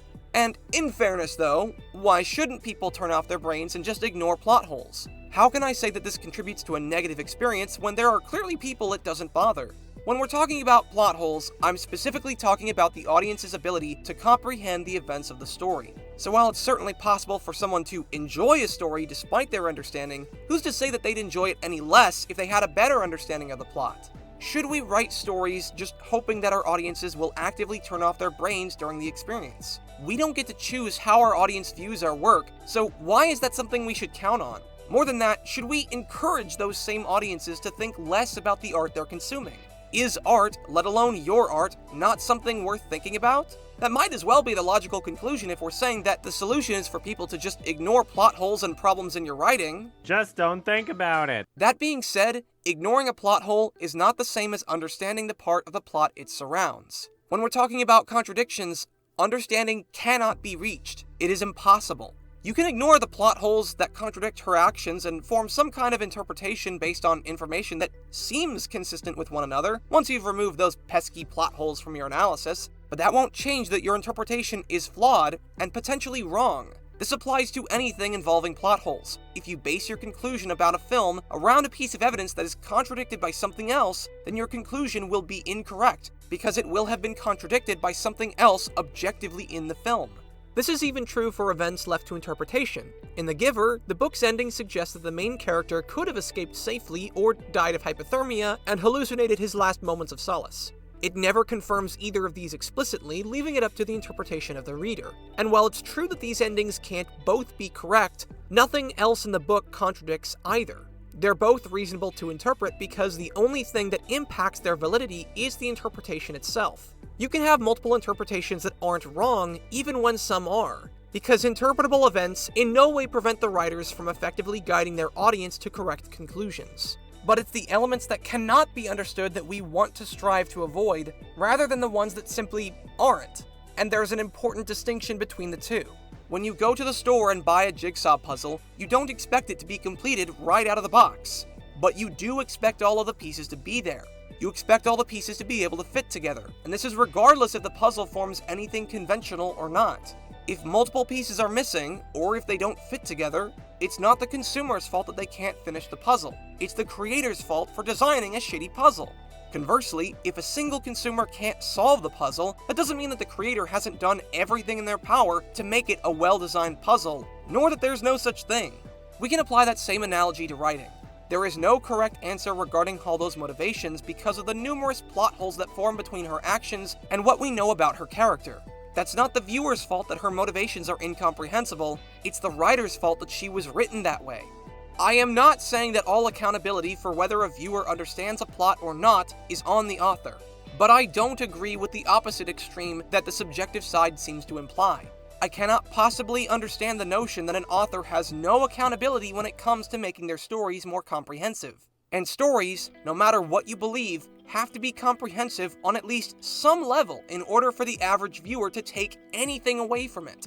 This is one thing that has never made sense to me about the subjective argument. It's somehow always the viewer's responsibility to make sense of whatever plot holes or plot contrivances that appear in the writing, even if there isn't any reasonable explanation. Even though the writer is the one who wrote it in the first place. It's not the writer's responsibility to communicate the story in a way that makes sense, it's the audience's responsibility to make sense of it. There's nothing about what's in the writing that caused your confusion.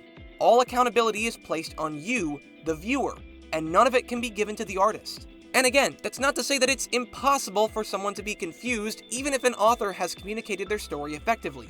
It works both ways, but in order for the subjective side to have an argument to stand on, the fact that there are reasons why people react in similar ways to film, and the claim that quality in art is subjective, would have to be mutually exclusive. If there is any impact that an author has on their audience's experience based on the contents they put into their work, then we can determine quality based on what impacts that experience and how. Now, there is an argument against this, the claim I mentioned at the tail end of the last segment, that you can't say any particular convention is a bad one because it's probably been implemented with effect somewhere else. That is, unless the reason it worked was contextual. So, is there a context in which plot holes can work? Possibly. I'm not against considering that anything can be used to affect even plot holes. I can't imagine many of them exist, but if they could, what kinds of contexts would it include? Probably one where what's being contradicted is inconsequential in the grand scheme of the plot. That way, the hindrance to the audience's understanding can be minimized, and it can possibly be used to comedic effect or something along those lines. But ultimately, because plot holes affect a viewer's understanding, in order for it to work, you'd have to use it in a context in which understanding is not necessary. So the argument that plot holes can probably be used to affect still holds true, but doesn't disprove the notion that plot holes can be detrimental to your story, even in most cases, and you can apply this logic to any other commonly occurring problem in writing. I have little doubt that there exists even a single convention or anti-convention that can't work in any context. But in order for your decisions as a writer to be arbitrary, in order for quality to be subjective, plot holes would have to be able to work in every context, no matter what. That there is never a time when your audience must understand the plot of your story. But if your audience isn't meant to understand what you're writing, why write it for them at all? You'd be more effective removing all understanding, if that were really your goal, by simply not writing a story for them in the first place. If the audience should just conjecture whatever fiction they want from the piece, why give them one in the first place? Don't bullshit a bullshitter. Now, one thing that you might have noticed is that much of this argument is in reference to the audience that the story is presented to. And this might be the core of where the two sides of this argument disagree, and why. With all the people that I've spoken to, it's become at least somewhat apparent to me that the subjective side believes in some sort of inherent disconnection between the author and their audience, even if they don't realize it. That or they don't see the importance of the correlation between the two. But I fundamentally believe that if you're going to make a product meant to be consumed by others, then they are an integral consideration when designing that product, regardless if it's art or anything else. If you don't care about your consumers, your fan base, your followers, your audience, etc., then just create content for yourself. It's perfectly fine to do, but critique, objective or otherwise, isn't really of much use in that case. And don't misunderstand me, making art not meant to be viewed by anyone else is absolutely fine to do. But if you're going to make art for an audience to consume, and most importantly enjoy, well, I don't understand the desire to divorce the author from the audience when considering how to make your art. When you make edgy, bold decisions like you did in this movie, how worried are you that you might also piss off people that are... Can I just say, though, a lot of times I would say to Ryan, we got to think about the fans. And he said, no, we got to think about the story, and we got to think about our movie. Which This is what I fundamentally believe is where the core of this entire disagreement lies. This idea that an artist who makes art for an audience has no need to care about their audience, or whether or not they're engaged in their work. And while I'm not sure if I want to call this a contradiction on the part of the subjective side, as you'll soon see how I might consider that, perhaps it's something almost as bad.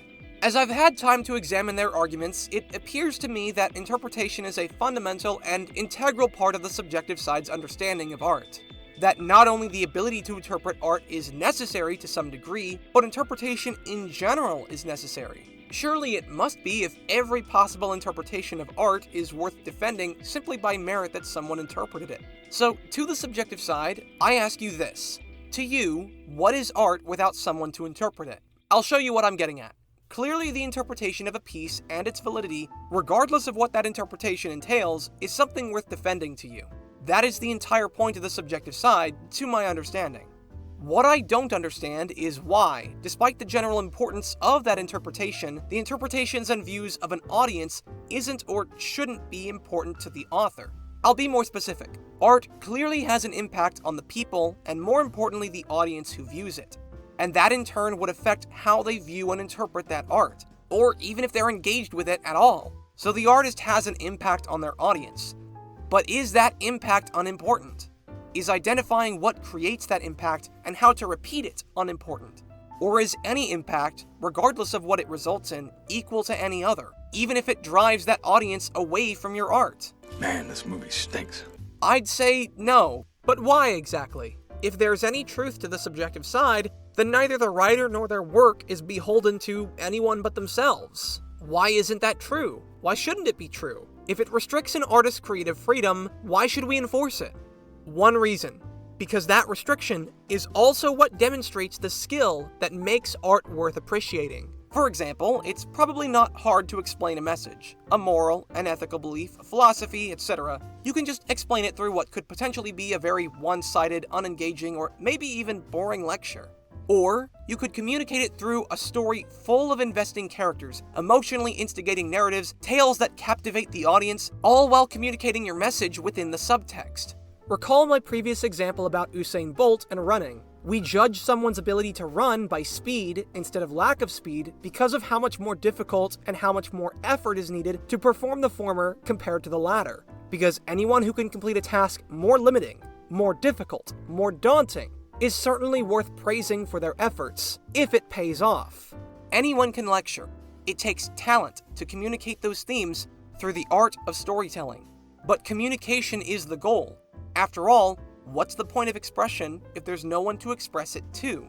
Or if they can't possibly comprehend what you're expressing? if the existence of interpretation is really so important, and especially if art isn't anything without someone to interpret it, then the existence of an audience is necessary, which means that understanding your audience will always be an integral part of the artistic process. To imply otherwise, that any reaction from your audience is sufficient, and thus failing to understand them, and perhaps even driving them away from your art is also acceptable, is just apathy. Is apathy something that we want to praise in art appreciation?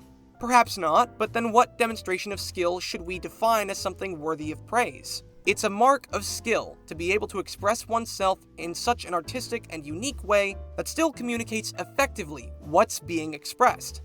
One might even say that skill is what reflects improvement. If we agree that any convention in art can be implemented with effect, then the quality lies in the execution. Quality always lies in the way something is executed. Especially when it comes to writing, ideas are cheap. What matters is how those ideas are implemented and if they're conveyed effectively. Once again, it's easy to express something outright. It takes skill to be able to do so in a way that is engaging, enjoyable, and thought-provoking to your audience, just as the many fields of art allow. And that kind of skill is what separates the average author, the average writing, from those which are skillful, thought out, and well-made. Those who understand their audience, how to provoke them, how to communicate to them, and those who don't. Maybe you find this limiting. To be beholden to an audience, even one that you yourself have chosen to share your art with, can itself be seen as a restriction on your creative boundaries. And I suppose from a literal standpoint, it is a limitation. But throughout all of history, limitations have almost always been used to demonstrate someone's skill at what they're doing. Creativity. True creativity is not bound by restrictions. Rather, it's only when they are challenged and pressured that skill and merit thrive. So you're taking a test, and there's 10 questions, and all the questions are, think of a word, endless creativity. I mean, it's so creative, any word you want, but it's the most dull, boring, worthless shit ever. Because you're just thinking of 10 words. Anybody, an infant could do that. But then you take another test, and it's like, name a word that's 4 letters that begins with C and ends with L. And you're like, oh, okay, I have to think. That's challenging some creativity right there. Yeah, so much better. And then they get progressively more and more difficult. And at the end, you feel so accomplished. And then these guys just like, spaghetti, I don't know, fuck you. Like, spaghetti. It's easy to see art as subjective if your audience doesn't matter. If you're the only audience member that matters. But your audience does matter, and how you impact your audience also matters. To think otherwise, to think that you're above your audience simply because you were the one who made it, is hubris. Communicating the ideas of your art effectively is the fundamental utility of the entire medium, and skill is demonstrated most universally by the creativity of conveying ideas through such an unconventional method. So it follows that one way to refine that skill is understanding the audience to whom you communicate. And this brings me back to intersubjectivity and the argument from my previous video that so many people seem to misunderstand completely.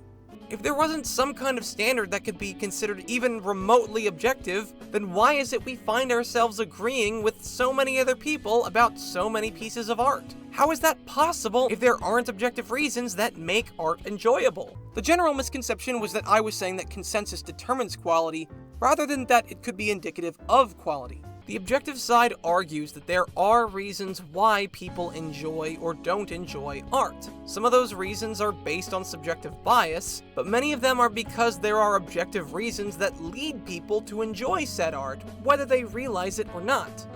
See, the quality of art has both subjective and objective attributes to it. People consume art primarily for their own enjoyment, and that enjoyment is the subjective element.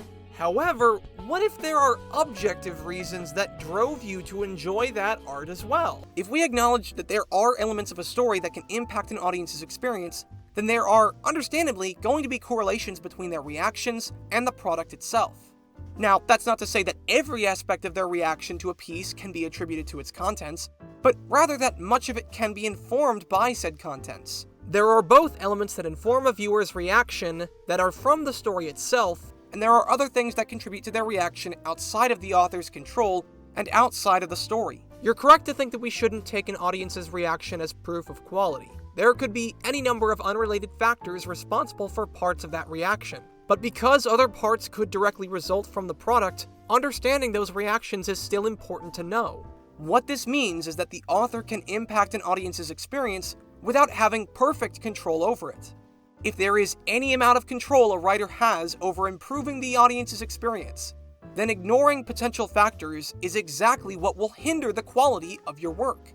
It does not mean that we as authors should simply pretend as though the ways to impact our audience's experience in a positive way is out of our reach, because clearly it isn't. Nothing about what I said was an appeal to consensus, though I freely admit that I could have worded it better so as not to give that impression. Although I'm not surprised some people would rather avoid engaging with those ideas. I imagine it's not very easy to argue for subjectivity if you acknowledge that there are reasons why people had a specific reaction towards a film. If you believe in subjectivity, there can't be any correlation between the author's decisions and the reaction towards it that we can determine. The subjective argument hinges on that to be true.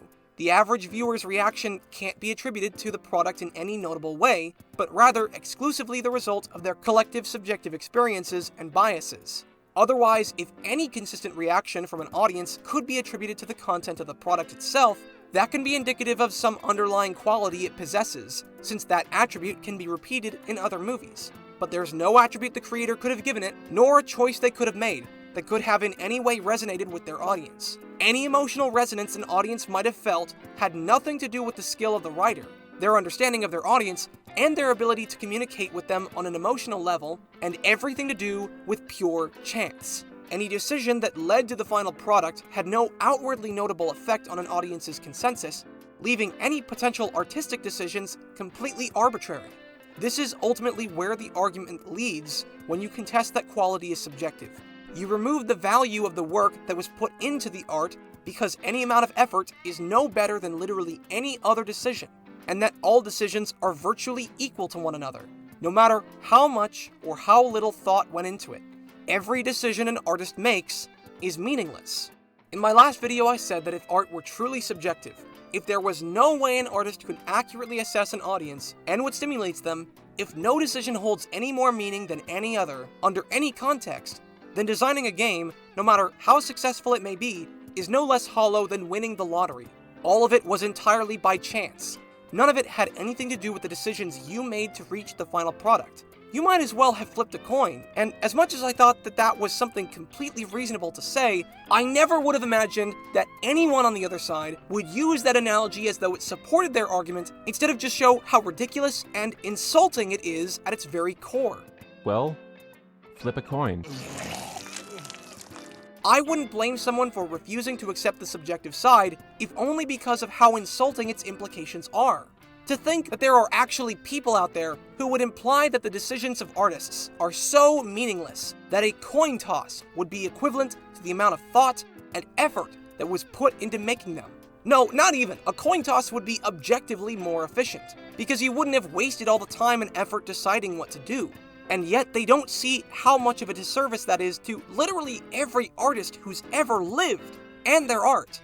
If quality doesn't exist beyond what we subjectively applied to it, art appreciation, quote-unquote, is nothing more than an illusion. There's no more merit present in the works of those like Tolkien, Gaiman, Dickens, or Stieg Larsson than there is in literally any 10-year-old's half-assed narrative on fanfiction.net. No more skill required to craft those kinds of stories than literally not even trying. So why even put effort into our art? Why put effort into any sort of product at all? Why not just go with your first draft? Throw random shit at the wall and don't even bother to check if it sticks. Maybe instead of having artists construct well thought out pieces that stimulate our hearts and minds with complex but comprehensive messages and plots, we should just have programmers and computer scientists work and strive towards ways to have mindless programs and AIs make randomly generated art at little to no cost. That's essentially identical to art, right? After all, we've basically defined art as arbitrary. If we made programs that could just pump out dime a dozen randomly generated art pieces and movie plots, it'd be far more efficient than it is right now. And if quality doesn't exist, then the only difference between randomly generated artistic pieces and ones that did have effort put into them would be the efficiency in which they're made. How can there be a downside to increased efficiency if there's no difference in quality? You know, there used to be a time when the effort that an artist put into their work was something to be celebrated. The thought that one put into every painstaking hour they spent on their craft used to be something particularly worthy of praise. According to the subjective side, it's no different than making a decision entirely randomly. As though the thought doesn't mean anything, as though the effort was wasted, as though there isn't anything worth appreciating about art. If no decision is any better than another, in any particular context, if all decisions are equally arbitrary, then nothing you do as an artist matters.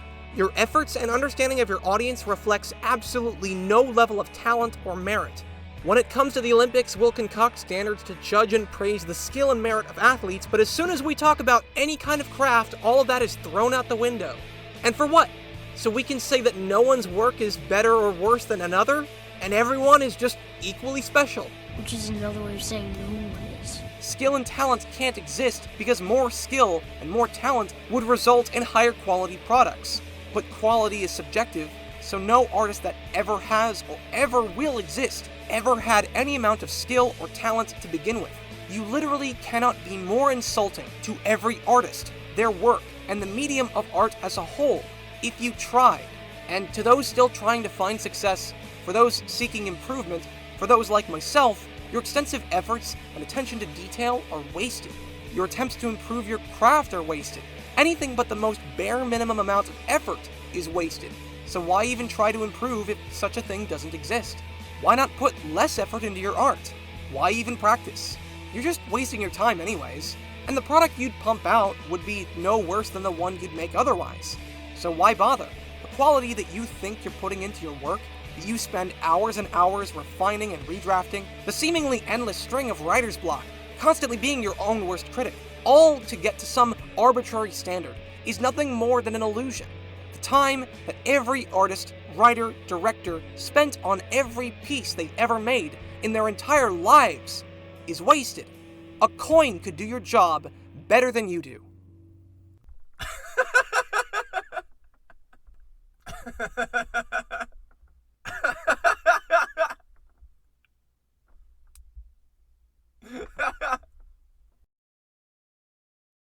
I want to ask you all a question. What in your mind is the most powerful word you can think of? And I don't mean in an emotional, spiritual, or religious sense. I mean a word that carries true power just by saying it. A word that itself is powerful. True, words themselves don't carry as much power as, say, a fist, but more power than any other word you can think of. A word that can make you more powerful, and even those around you more powerful just by uttering it. And I want you to genuinely think about that because fundamentally I believe that why is the most powerful word in the English language. Words are powerful in how they communicate something to others, and that communication allows us knowledge, and when we question something, we inherently learn more about it as we strive to find an answer. But out of all the potential questions to ask, why is arguably the most prominent? Who, what, and where denote nouns, which are contextual and aren't always relevant. How denotes a function or methodology, which is also important, but why denotes reason, the reason why something works. And we use reason and logic to explore and answer the many questions and problems we strive to solve. You cannot begin to understand the inner workings of something until you ask why it works that way. You cannot explore someone's thought process until you question why they use it. And as a creator, even if you learn what in your product works and allows you to connect with your audience, you'll never improve in your craft until you know why it works. I've said before that I fundamentally believe that quality is determined by the element of a product that contributes to the audience experience, especially in how it can go about improving or worsening that experience. And one thing that I believe is only furthering the divide between the two sides of this argument is when one seems more concerned with needlessly defending one's reaction to a film instead of asking why they had it. Why did this film make the audience feel this way? Did it have something to do with their personal experience and biases? Did it have more so to do with the content itself that naturally led them to that reaction? Was it a combination of both, and if so, how much was one and how much was the other? And why is that? These seem like very important things to understand as a creator, especially if there's something, anything, worth communicating to your audience. Why is a powerful tool because it allows us to begin exploring the root of a reaction towards a film. and more importantly, how to repeat that reaction by understanding your audience, and then learning how to improve by finding ways to engage them in your artistic vision. It's a question I feel many could be asking more regarding art, and it's one I found myself asking more often in the past year. And I don't just mean in reference to this topic, but also just as a general content creator. Learning how I can demonstrate a sense of integrity to my audience, how I can be more accurate and communicate what I'm trying to say are all valuable methods I need to know as a creator. But why they're valuable, why what I do may or may not demonstrate integrity, honesty, or accuracy is more important and worth exploring. I went to the trouble of making and uploading these videos for others to see, so I can't imagine why I wouldn't set some kind of standard based on the integrity that I give to my audience. That's part of the reason I try to reach out to others in the comments and have discussions with them, because for as small of an audience as it is, I want to show that I value them. I value their input, even those who disagree with me. Hell, especially those who disagree with me. It's how I can reflect and improve on my work. I don't ever want to become the kind of vain and pretentious creator that cannot possibly find fault in his own work, and would rather reject any problems an audience might have with it and blame it on that audience by insisting it's all subjective. As though I don't owe you, my audience, a good time, an insightful video, or at least some level of respect. I don't see myself as above you just because I'm a creator, and I know that must be rich coming from someone who hasn't had enough subscribers for that kind of ego to go to his head, but it's something that I hope I'm always reminded of if, by some stroke of insane luck, I happen to grow any bigger than I am now. I'm even more mindful of it now that I understand the kinds of people who are watching my videos. It's made me so much more self-conscious of the work I'm making, and that's part of the reason why it took me so long just to make this video. And it makes me realize just how much of an impression even a single clip of my content can leave on someone. And even though I do somewhat like having a small audience, I want the quality of my work to tell everyone that I'm worth subscribing to. Because I can tell you, there was a time in this channel's life when that really wasn't the case. And I hope never to return to those days of low-effort content. I want to improve at what I'm doing. And I'm going to start by subsequently ejecting myself from this discussion, ideally, permanently. I'm done talking about the philosophy of what constitutes good and bad when I, and many others, have been trying to discuss what kinds of standards we ought to be using with the media we consume and create, focusing on the kinds of standards that allow us to improve. But if I am to improve, I can't fall into the trap that any decision I make as a content creator is somehow equal to any other, that the way I make my videos, how I appear to my audience, how I speak to them in my scripts, doesn't impact whether I can engage them or not. Because my decisions matter. Because my audience matters. Because the impact I have on my audience, whether or not I can engage them, is not arbitrary. Because their engagement, your engagement, is not something I can afford not to care about. Because what I do is art, and art is not subjective.